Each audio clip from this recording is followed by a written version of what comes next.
Okay, so in this video we are going to be talking about relational model, which is an important data model. So the type of data model that it is a kind of representational or implementational data model, right? We earlier studied about ER model, which was a conceptual model or high level model. So this is a representational model, relational model, right? So the relational model is derived from the mathematical concept of relations. What was relation in mathematics? A subset of the Cartesian product, right? Let us recall what was a relation in mathematics. Let us say we have two sets, A and B is a set with elements A, B. Okay, so Cartesian product A cross B is equal to, we pair every element of A with every element of B. So 1A, 1B, 2A, 2B, 3A, 3B. Right, so this is the Cartesian product of these two sets A and B.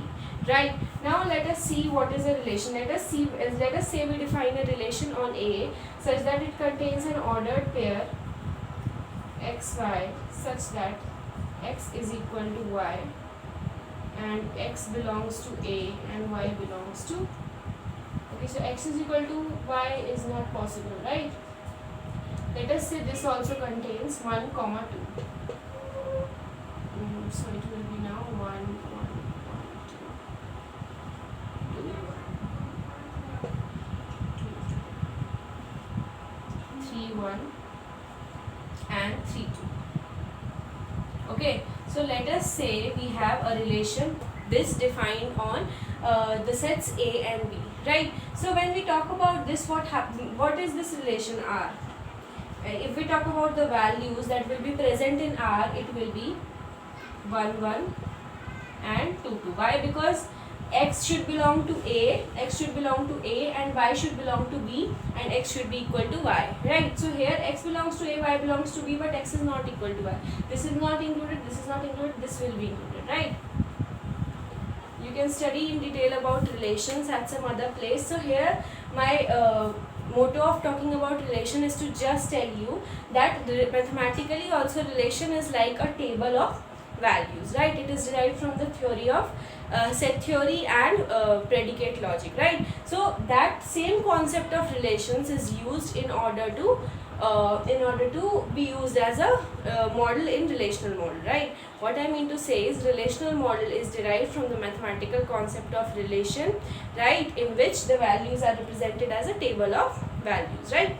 So when we talk about relational model, there were other models before a relational model, or we can say there are other models, data models other than relational model, like network model and hierarchical model, right? So network model and hierarchical model are not used that popularly nowadays, but they are now called as legacy database systems. Why they are called like that? Because there are some set of dedicated users and applications which are using those models, that are network models and hierarchical models. So they are called as legacy data models, right? So at this level we have relational model, network model, hierarchical model, right? So that is about network and hierarchical model. Now let us concentrate about talking about relational model. Okay, so in relational model what happens is the database is represented as a collection of relations, right? So database is represented as a collection of relations. This is an example of a relation. Relation, what is relation? Relation can be thought of as a table of values or a flat file of records. What is a flat file of records? Flat file of records means that there is no hierarchy. There is absolutely no hierarchy. They are just files in which some values are stored, and earlier we discussed in ER model as well, right? For example, in case we had an attribute address, so we had pin, city, state.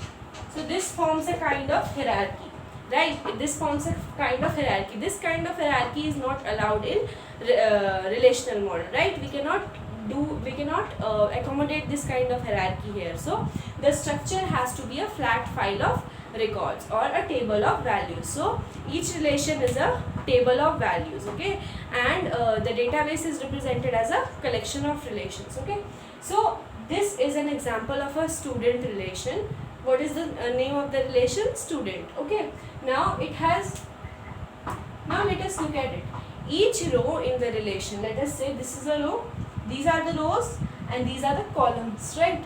So when we talk about each row represents a collection of related data values. How can we say that it represents a collection of related data values? Let us see what is represented by each row. Now this is saying that the name of this person is Smith. Okay, student number is 17, class is 1 and major is CS. So all these values are related in the sense that they are talking about this same student, that is the one student whose name is Smith. Student number is 17, class is 1 and major is CS. So all these values are related. So each row in a relation represents a collection of related data values, right? Also, each row in the relation represents a fact about a real world entity or relationship. That is, every row in the relation represents a fact that corresponds to a real world entity or a relationship, right? What was an entity? Entity is a thing in real world, right? So this row, every row, each row in a relation, what it will represent? It will represent a fact about an entity. So what is the entity here? Student. It is representing a fact about the student entity, right? So in ER model we studied about entities, right? So this particular, each row in a particular relation in relational model represents a fact about an entity. Or let us say we had a relationship also in ER model, right? Let us say an employee works on project, right? So let us say we have a works on relation in relational model. So we have employee number and project number, right? So let us say employee number 1 works on project number A, it also works on project number B, employee number 2 works on C, and so on. Okay, so this is also a relation in relational model, right? So it represents a fact about that corresponding to a particular relationship in ER model, right? So what was the relationship? Works on relationship between the project and employee, right? So an employee works for a project, right? So it represents a fact that corresponds to a particular relationship. So a relation in relational model can either represent a fact about an entity or it can represent a fact about a relationship, right? So this is about an entity, this is about a relationship, right? Okay, so let us talk about other things that is the terms relating to the relational model.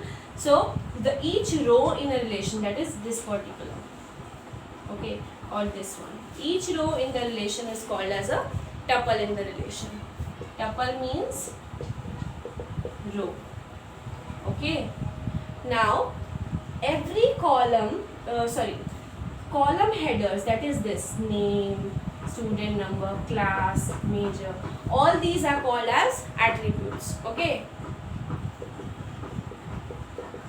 attributes are column headers.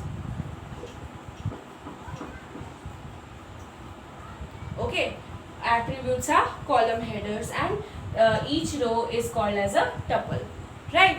Now what is a relation? A relation can be called informally, if we define a relation, it is a table in relational model. Okay, a table of values, right? Now all the values in a particular column are of the same data type. Let us talk about this particular column, name. Okay, so what are all the values? Smith, Brown, John. Okay, so all these values are of same data type. Can you see this? All these are strings. They are of the same data type. So all the values in a particular column are of same data type, right? Now if we talk about this particular column, all these values are of int data type, integer. If we talk about this, then again it can be thought of as a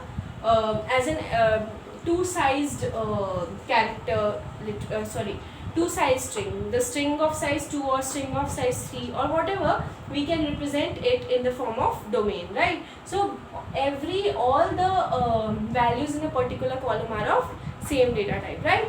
Now let us define what is a domain.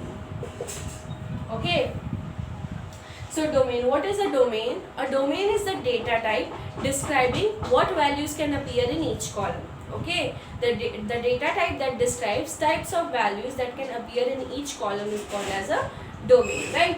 For example, the domain of this particular column or this particular attribute called serial number is the set of integers, right? Or the domain of name attribute is the set of all strings, right? So that is how we can define a domain. This is more a generic definition. If we go into more specific definition of domain, it is a set of atomic values. What is an atomic value? Atomic means indivisible. Okay, so domain in case of relational model does not allow any hierarchy or any multi-valued attributes. For example, if I have a phone number of a person can have many phone numbers. So a relation like that cannot be represented here. It cannot, multi-valued attributes are not allowed here. Okay, so the domain has to be atomic, that is indivisible. Okay, it should not be able to divide, or it should not be multi-valued also. So domain is a set of atomic values, right? That is the data type that describes the type of values that can appear in each column. Okay, also the name of the relation, that is student, and the column names or the column headers are used to interpret the value of each of all the values in a particular row. For example, this particular relation represents information about student. Okay, student. Now this particular row represents information about student whose name is Smith, student number is 17, class is 1, and major is CS, right? So column names and the relation name are used to help to interpret the values of values present in each particular row, right? So these are the usefulness of student relation name and the column name, right? Now let us talk about okay, so now let us talk about a relation schema, right? Relation schema. Write the definition also. Okay, so relation schema is used to describe the relation. Okay, it can be thought of as a description of relation. Okay, describing a particular relation. What is a relation? A table. So relation schema is used to describe the relation, right? It can be thought of as a relation schema is represented by a relation schema represented by let's say R, A1, A2, so on. Okay, a relation schema is represented by this. Okay, so what it is made up of? It is made up of the relation name, and the list of attributes, right? For example, if we want to look at what is the schema for this particular relation, what is the relation name? Student. Okay, and what are the list of attributes that this particular relation has? Name, student number, class, and major. So this is called the relation schema of a particular relation. That is, it is used to describe the relation. That is, what is the relation name and how many attributes it has. Also, it can be explained in a way that we can also represent the domain or the domain of values that each particular attribute can take. But more generally, this is the description of the relation schema. This is the way we represent a relation schema, by the name of the relation followed by the list of attributes, right? Now let us talk about what is called as the arity or the degree of a relation. Okay, so degree of a relation is the number of attributes present in the relation. Keep on writing what I am saying. These are all important definitions. Okay, me writing all the definitions would lead to wastage of time, so you just write it what I am saying. Okay, the video will become long if I keep on writing every definition, right? So the degree of a relation is the number of attributes n of its relation schema. Number of attributes n. Number of attributes. Okay, so how many attributes are there? 1, 2, 3, 4. So the degree of a relation or the arity of the relation is 4. Why? Because there are 4 attributes present in the relation schema, right? So the relation schema changes very infrequently. It will not be frequent, right? It is not always the case that you want to add one more attribute or you want to store more information or alter the value. So the schema almost remains fixed, right? It does not change very frequently. Now let us talk about a relation state. Okay, I should write its definition, otherwise you may get confused. Relation state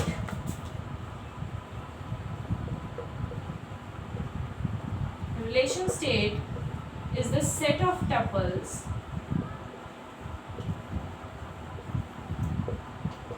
of a relation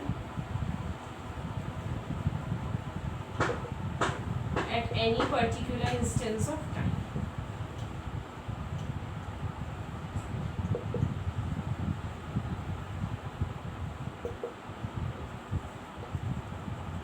Okay, the set of tuples of a relation at a particular instance of time, at any particular instance of time, is called as relation state. Okay, now let us say this is the relation state. This is called as relation state at any particular. Let us say at this point of time I have these many rows in the relation, or I have these many tuples in the relation. So this is the relation state. Also, relation state can be current relation state and relation state, both are the same thing. Okay, you can also call it as current relation state. Okay, so at this point of time, if I have these many tuples in the relation, so the current relation state is this. Okay, so the set of tuples that are present in the relation at this particular time, right? Now let us say I want to add one more attribute, one more tuple in the relation. Let us say now I want to add one more row. What would be the name? Nicole, let us say. Okay, serial number is 31, class is 4, let us say major is this. Okay, so this is another tuple that I want to add in the relation. So the relation state changes. Okay, so the relation state changes whenever you add a new tuple or whenever you modify the current state of the relation state will change. Okay, so whenever I add a new tuple or delete new tuple, the relation state changes, right? So the set of tuples, because the set changes, I have added one more value, I have added one more tuple in the set, so the state has changed now. Okay, so the relation state has not remained same. So the relation state describes the current set of tuples that are present in any particular relation. Okay, so whenever the state in the state of the real world changes, okay, we already studied about this, that the database models real world. Okay, so it represents the universe of discourse or the mini world. Okay, so whenever it represents the real world or some part of the real world, what happens, whenever any change happens in the real world, it has to be reflected here, right? For example, one more student has been added, okay, in the university, then its data has to also be added in the corresponding relation. Okay, so whenever the state of real world changes, whenever there is some new event occurring in real world, that has to be accommodated in the relation as well. So the state changes. Whenever the state of real world changes, relation state changes as well. Whereas when we talk about the relation schema, that was the description of a relation, it changes very infrequently. Like it will happen very less frequently, or very unusually it will happen that we want to add more information, or we want to, we do not want to store the class of a student. It will happen very less. Okay, but this state changes very frequently. Most of the time you will see that the state of a relation would change. Okay, so that is about relation state. And now let us talk about how the relation is composed of. Okay, how mathematical relation also applies here. The mathematical concept of relation also applies here. Okay, what I mean to say is, let us see how the relation is defined here. Okay, let us say also the relation state, this is the schema R, or I can say R is used to represent the relation state. Okay, so this is a relation or relation state. All can be used interchangeably. Relation state, current relation state, relation instance, all are used to refer to the same thing, one and the same thing. Okay, so the particular relation R or you can say the relation state of the schema R is a subset of domain of A1 cross domain of A2 cross domain of A1. What I mean to say is, let us say that there are n attributes of a particular relation R. Let us say R is defined by A1, A2, so An. Okay, so this is the relation R. So domains of these particular attributes are represented by, let us say domain of A1 is represented by domain of A1, domain of A2, domain of An. Okay, so what am I trying to say is, when you take the Cartesian product of all the domains, okay, Cartesian product means set of all possible values, right? Let us say this name attribute can take a set of, let us say 10 power 9 values. Okay, the domain contains these many values, or this serial student number can take 100 values. So the domain contains 100 values. The domain for this can contain 10 values, or major contain 100 values. Let us say this is the case. So these are the set of all possible values that can ever exist in this particular relation. So the relation state represents a subset of all of this. Okay, I hope you got this. Let us say Smith. I have chosen the name Smith. Let us say there are 10 power 9 names in the domain that can be taken. Okay, so I have chosen Smith. Now serial number can be 100. So I can relate Smith with 8 also, 32 also, and all this possible things, and I can relate Smith with one class, class number 2, class number 3, and so on. How many? The number of elements that are present in the domain, right? Similar is the case with this. So all these elements can be present in the domain can be present in the relation at maximum, right? All these number of elements can be present in the domain at maximum. So the relation state represents a subset of all these domains. There are only a finite number of tuples in the particular relation state, right? And so it represents a subset of the Cartesian product. That is what the mathematical concept of relation is. That is, we have to perform, what is a relation? A subset of the Cartesian product. So here we have performed the Cartesian product and taken the subset which represents the relation state of our relation. Okay, so that is how the concept of relations is used in the relational model. If it is not very important, but it is good if you understand it. Okay, so that is it for this video. We'll continue the next part in the next video. I hope you like it. If you do, then please don't forget to press the like button, subscribe to my channel for more such videos, press the bell icon so that you get notified every time I put up a new video. I'll see you in my next one. Bye.